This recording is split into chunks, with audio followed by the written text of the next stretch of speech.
More and more evidence continues to mount against Rex Heuermann, the man accused of being the Long Island serial killer, the Gilgo Beach murderer. And the evidence and the stories, they all seem to kind of have the same sort of theme.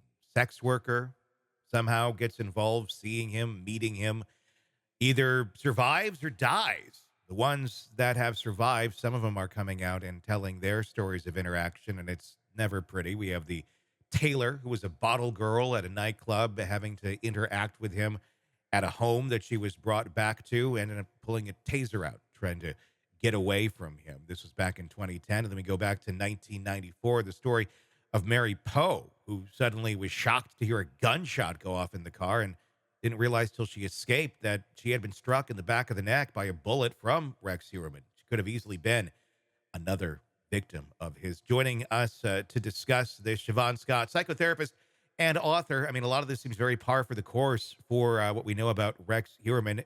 These women, they have no reason, I would say, to be coming out and sharing these stories now. If anything, they have more reason not to, because they're not part of this anymore, but clearly want to get their story heard and let them know that, look, yeah, Rex Heuermann, he's a pretty standout guy. And that's the guy who did these things to us. What's your take on these allegations that have come out?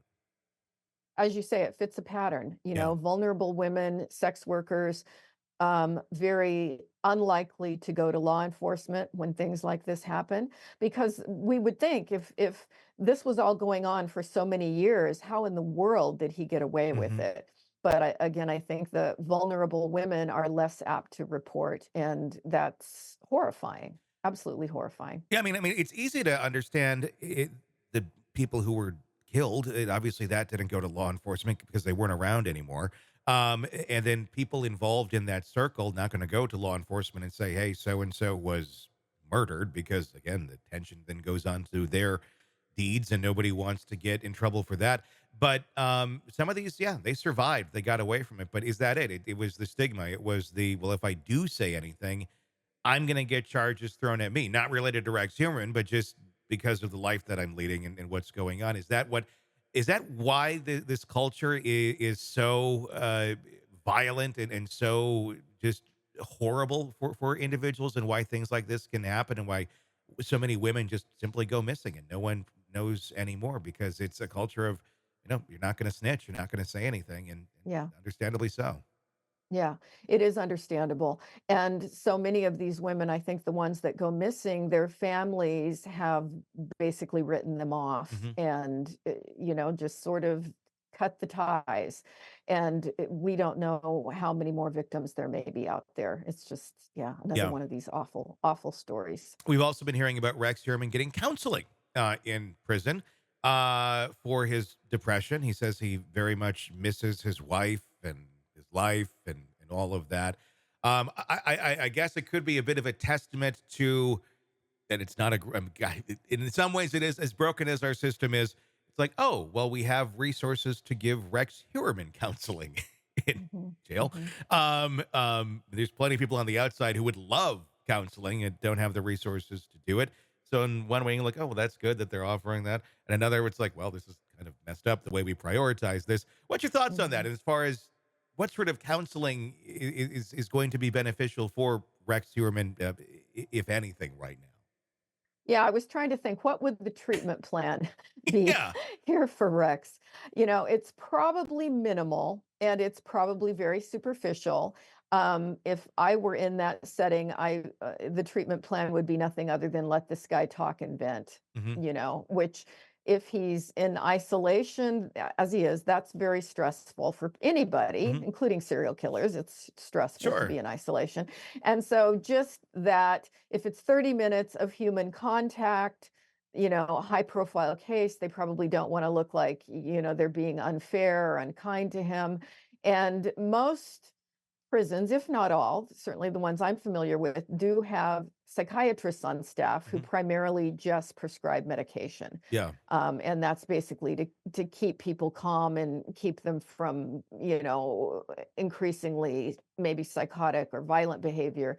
And so it may be something like that, where Mhm. he gets a 15-minute appointment with a psychiatrist every couple weeks. So I would guess it's not in-depth psychotherapy, but sort of some Yeah. kind of little band-aid to say, look, we're doing the right thing here. Doing the right thing, is it basically just don't kill yourself right now? Like, let's just keep him Exactly. alive so we can Yeah. prosecute this Yeah. man Yeah. because he Yeah. has every reason to try and kill himself probably at this point?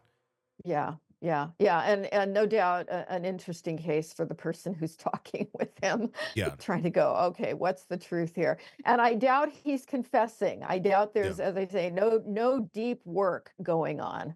Mhm. He may be talking about religion at this point, which is another thing people tend to do Yeah. is get religious. So, That's an interesting point, about the religion, but if he were to confess, I mean, how is that affected by doctor-patient confidentiality? Is that a thing whoa, in that's a prison? good question. That is a good question. Does HIPAA stand in a prison situation like that? My guess is no, that there may be, and this again is just my speculation. I've never actually been prison staff, so I don't know Mhm, exactly how the confidentiality works. But my guess is that there's a waiver, mhm. that if you do disclose something about a violent crime, that that is not protected Yeah. under the confidentiality rules. That is just my guess. Yeah, And that again may differ from place to yeah, place. because if you're on the outside, if someone were to come and talk to you and they were talking about threats of, I mean, because it's two different tenses here. There'd be the threats of hurting someone or themselves, Yes. like ahead of Yes. time.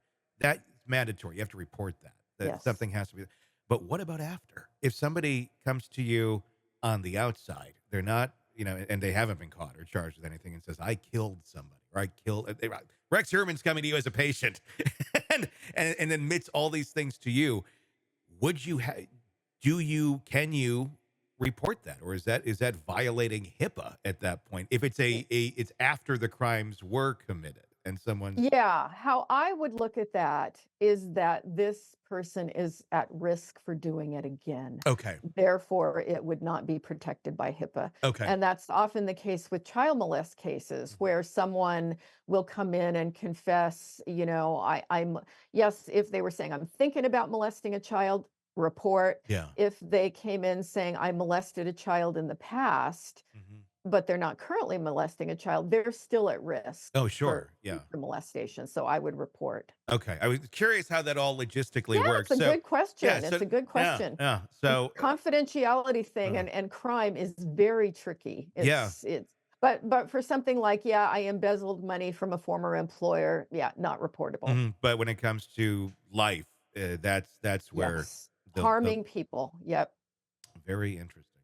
Hey, it's Tony Brueski. If you like the podcast, be sure to like, subscribe, and press that bell so you don't miss any of our updates on the cases we're following for you right here at the Hidden Killers podcast from True Crime Today. And thanks